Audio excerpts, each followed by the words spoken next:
Hello and welcome to Beyond Business. This is the show where we look at the latest trends in the global economy. Today, we're turning the spotlight on credit ratings agencies. Are they safeguarding the world's financial system, or are they a threat to it? Only years ago, few outside financial circles paid much attention to Standard & Poor's, Moody's and Fitch. But these days, the world's main ratings agencies attract headlines on an almost daily basis. They've been accused of failing to raise the alarm ahead of the subprime mortgage crisis, and some say they've worsened the Eurozone's debt woes. Not strange, then, that politicians, specifically here in Europe, are keeping a watchful eye. The EU Commissioner for the EU Single Market, Michel Barnier, put credit ratings agencies on alert last November. He is determined to downgrade them. The agencies will face stricter rules. The main measure is to reduce dependence on agency rankings in all EU legislation related to banks, insurance companies and market institutions. Barnier is urging investors to detox on their own initiative using their own criteria. He wants closer scrutiny on how the agencies reach their findings. The aim is to avoid another subprime fiasco. Agencies such as Standard & Poor's gave a AAA to toxic assets. The new enforcement agency on the block is the ESMA, the European Securities and Markets Authority, set up last year and based in Paris. It gives rating agencies authorization to work in the EU and monitors the rigor and probity of their analysts. There were a number of issues where the credit rating agencies fundamentally changed their approach, some of the policies that they followed and some of the governance mechanisms. We are now doing some follow-up to make sure that those policies have been properly embedded and implemented. We are also looking more broadly at how they conduct their business, and obviously we do that through a combination of on-site visits, inspections, but at the same time also getting data from them about their ratings and the changes and analysing that. 12 ESMA staff members carry out inspections at ratings agency offices. The authority has the right to scrap their licence if there's an infraction and can issue fines of up to €750,000. All right, for more now on the ratings agencies, I'm joined by Frédéric Drevant. He's Director for Europe at the credit rater Moody's. Welcome to France 24 and welcome to Beyond Business. Thank you for receiving me. Now, do you think that ratings agencies in the past few years, have they attracted unfair attention? Well, our role has been certainly much more visible in the past few years as the Eurozone entered into a very severe crisis, and we understand that there is a greater interest in all the market participants that operate in that field. But in fact, the majority of the work we do is really focused in a completely different field towards the real economy.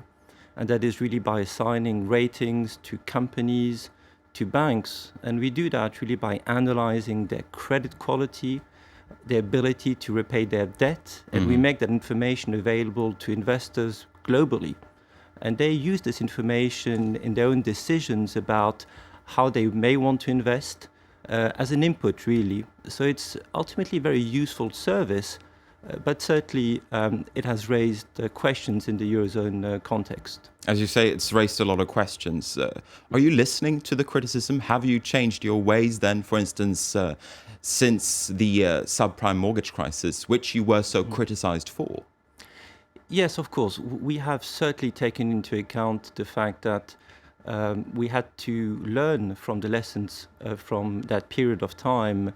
And we have taken a number of initiatives, both in terms of trying to improve the quality of the work we do, the governance of the firm, the quality of the information we provide also to the market, trying to explain our ratings, to explain our rationale, with really an objective of providing better quality ratings.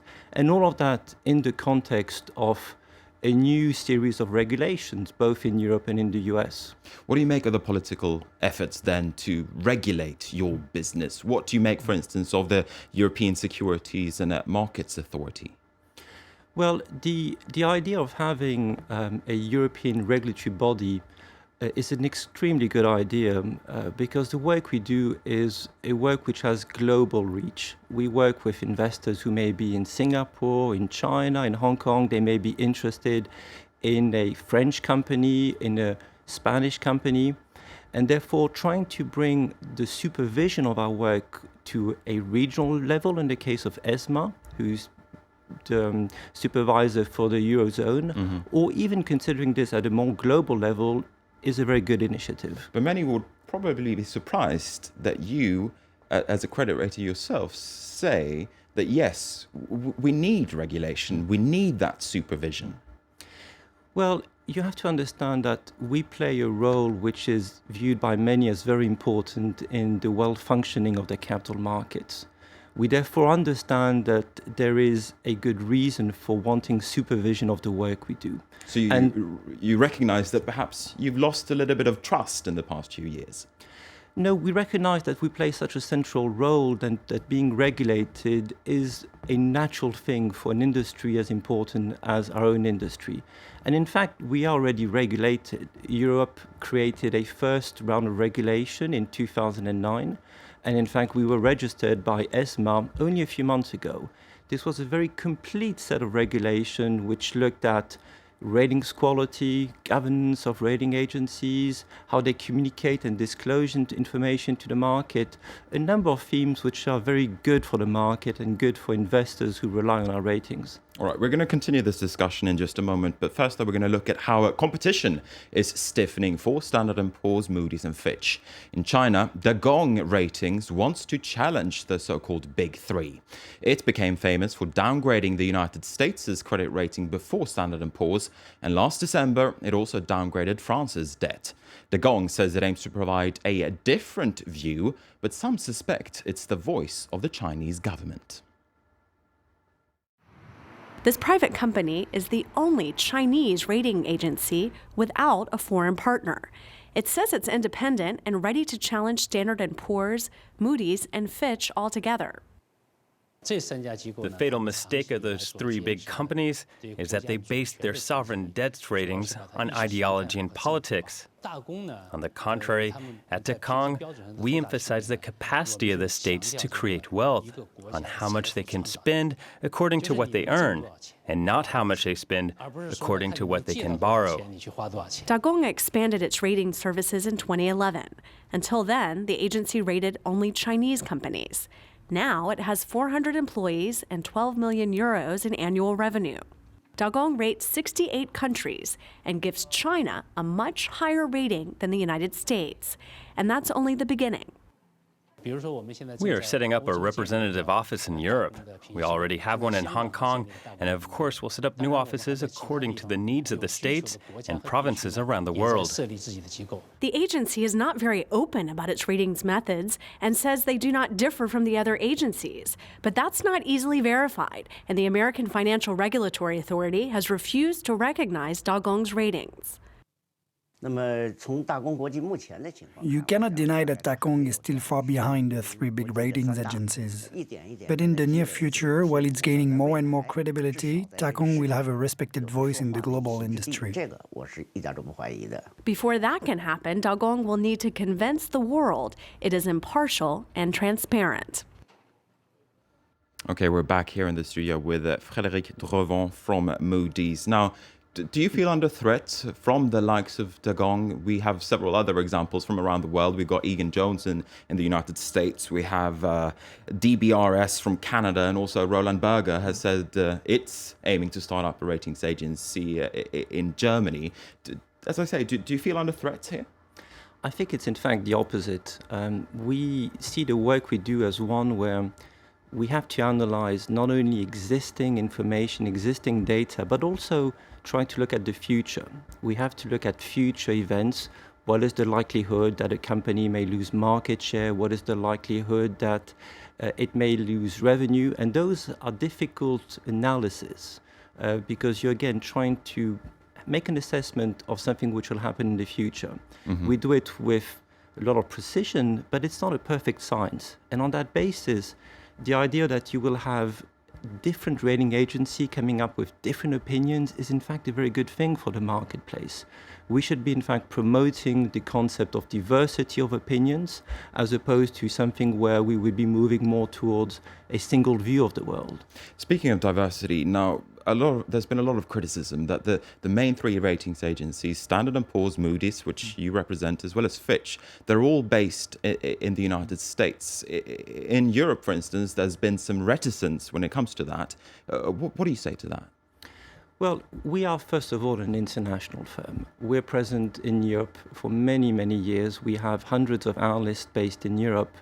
The work we do is really one where we're trying to give indications of credit risk, assessments of credit risk to investors based all around the world.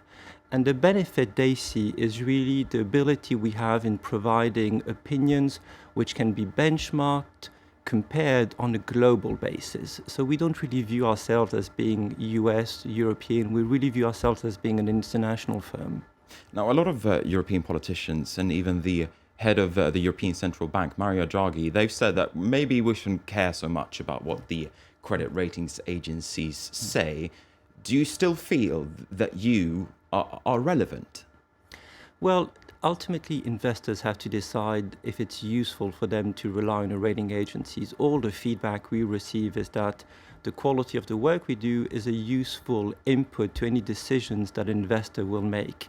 Investors are going to look at the track record we have, they will look at the quality of the work we do, the research we provide, and they will make an assessment based on all of that information, but also the regulatory environment we operate in, and determine, yes, can I rely on this rating agency? Is it a useful input to the work I have to do? So you're not too concerned about your customers heeding those calls from Mario Draghi? Well, as far as we can tell, investors continue to strongly use, in fact, the ratings we provide. They use it still as a very useful input to their day-to-day work. We believe that we have the tools, the experience, the background, but also the methodologies to provide something which remains very useful for investors across the globe. All right, there's been a lot of controversy when it comes to your sector of the market. Thanks very much indeed, Frédéric Drevant, for coming in to us and for answering our questions. Frédéric Drevant there from Moody's. And with that, we're going to wrap up Beyond Business. Thanks for watching.